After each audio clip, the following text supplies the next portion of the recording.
Good afternoon, children. Today we are going to learn the second part of the stories about flying, and the story is named The Black Aeroplane. Actually, it's a mystery story, okay? And it was written by Frederick Forsyth. Let's see. The moon was coming up in the east behind me, and stars were shining in the clear sky above me. There wasn't a cloud in the sky. I was happy to be alone, high up above the sleeping countryside. I was flying my old Dakota aeroplane over France back to England. I was dreaming of my holiday and looking forward to being with my family. I looked at my watch 1:30 in the morning.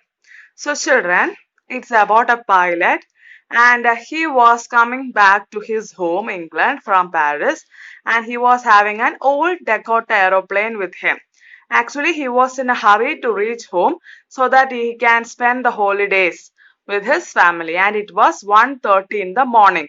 That means it was pure midnight when the story happened. And the pilot further says that it was a cloudless sky. Okay, that means there was no indication of any unfavorable weather. I should call Paris control soon, I thought as I looked down past the nose of the aeroplane. I saw the lights of a big city in front of me.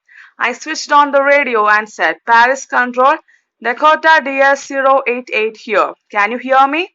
I am on my way to England, over. So he is calling the control station, and he is giving the information about his arrival. The voice from the radio answered me immediately. DS088, I can hear you. You ought to turn 12 degrees west now. DS088 over. I checked the map and the compass, switched over to my second and last fuel tank, and turned the Dakota 12 degrees west towards England.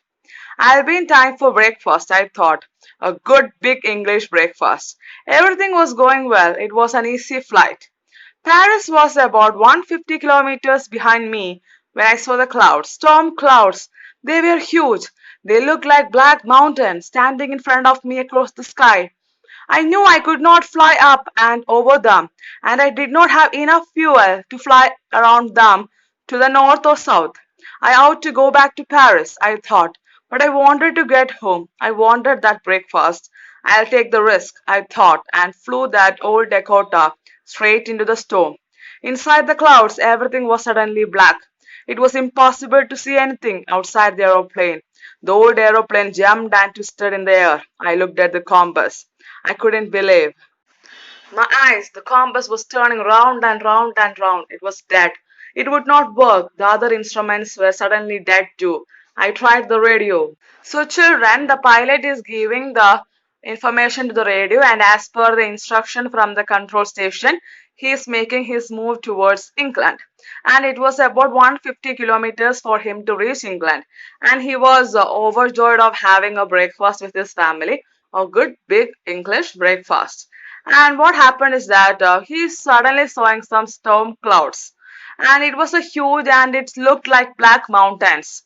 And he was worried whether he has to go to back to Paris. But he actually wanted to go to his home, and he wanted that breakfast so badly. So what he decided is that he will take that risk, and he is flying up to the storm. And now what happened? Inside the clouds, everything was suddenly black, and he was not able to see anything. And the old Dakota aeroplane was twisting and turning in the clouds. He looked at the compass. What was the condition of the compass, children? It was dead. And now he is trying to connect to the radio. Paris control, can you hear me? There was no answer. The radio was dead too. I had no radio, no compass, and I could not see where I was. I was lost in the storm. Then, in the black clouds quite near me, I saw another aeroplane. It had no lights on its wings, but I could see it flying next to me through the storm. I could see the pilot's face turned towards me. I was very glad to see another person. He lifted one hand and waved. Follow me, he was saying. Follow me. He knows that I am lost, I thought. He is trying to help me. He turned his aeroplane slowly to the north in front of my Dakota so that it would be easier for me to follow him. I was very happy to go behind the strange aeroplane like an obedient child. Now, when the pilot tried to connect to the radio was dead. So now what is the condition of the pilot? All the instruments are dead. He can't even contact with the control station. No radio, no compass, and he was not able to see anything also. He was lost in the storm, and he can only see the black clouds near him. Suddenly he saw another aeroplane. It was not having any lights on its wings, but he was able to see it, and he could see the pilot's face. It was not clear, and what the other plane's pilot was saying, he was waving his hand and asking him to follow him. And our pilot of the Dakota was happy to go behind the strange aeroplane like an obedient child because he is not having anything to rely upon, so he is following him like an obedient child. After half an hour, the strange black aeroplane was still there in front of me in the clouds. Now, there was only enough fuel in the old Dakota's last tank to fly for 5 or 10 minutes more. I was starting to feel frightened again, but then he started to go down and I followed through the storm. Suddenly, I came out of the clouds and saw two long straight lines of lights in front of me. It was a runway, an airport. I was safe. I turned to look for my friend in the black aeroplane, but the sky was empty. There was nothing there. The black aeroplane was gone. I could not see it anywhere. I landed and was not sorry to walk away from the old Dakota near the control tower. I went and asked the woman in the control center where I was and who the other pilot was. I wanted to say thank you. She looked at me very strangely and then laughed. Another aeroplane up there in this storm? No other aeroplanes were flying tonight. Yours was the only one I could see on the radar. So who helped me to arrive there safely without a compass or a radio and without any more fuel in my tanks? Who was the pilot on the strange black aeroplane flying in the storm without lights? Now what happened is that even there was only some fuel left in the old Dakota's aeroplane, and it would last for 5 or 10 minutes, and the pilot started to feel frightened again. But again he started to go down and he followed him through the storm. Suddenly he was able to see the straight lines of lights of a runway, an airport, an airport. And he understood that he was safe. And he was looking for his friend in the other black aeroplane who helped him make a very safe landing. But the sky was empty and he was not able to see that black aeroplane.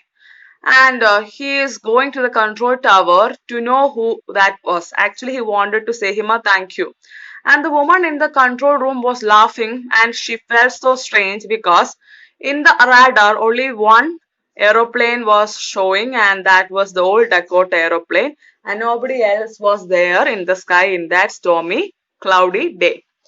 So the some questions we have in the end: who helped the pilot and all, and it's a very mystery ending we have for this, and we can conclude that it was certainly the Almighty who helped him. Okay children, let's brief up the story. It's a mystery story. Once the writer was flying his old small aeroplane Dakota. Suddenly he was caught in dark storm clouds. The compass, radio and other instruments in his aeroplane all failed. Nothing was visible outside and the plane. Luckily, the writer saw another aeroplane quite near him. It was a black aeroplane. In its pilot waved to the writer to follow him. The pilot kept following the black aeroplane. At last, he came out of the dark storm. He was able to land safely. The other aeroplane had disappeared in the sky. The writer walked to the control room. He wanted to know who that other pilot was. But a woman in the control room told him that there had been no other plane in the sky that night. She said yours was the only one I could see on the radar. Okay, children. So it's our writer's personal experience. Okay, that's why we can say the I in between the lines. So I is all about a first person narration. Okay, children. So what is the message this chapter is giving you? The lesson reflects on how one's judgment gets distorted due to fantasizing and how it creates problems. The narrator is a pilot who is so eager to meet his family and have a good breakfast that he takes the wrong decision of facing the storm. It depicts vividly the mystery and suspense. It seems incredible sometimes to the scientific world. On the other hand, we can't deny the existence of such happenings. Many questions remain unanswered, mysterious, and unsolved. Okay, children, I hope you understand the chapter. Thank you.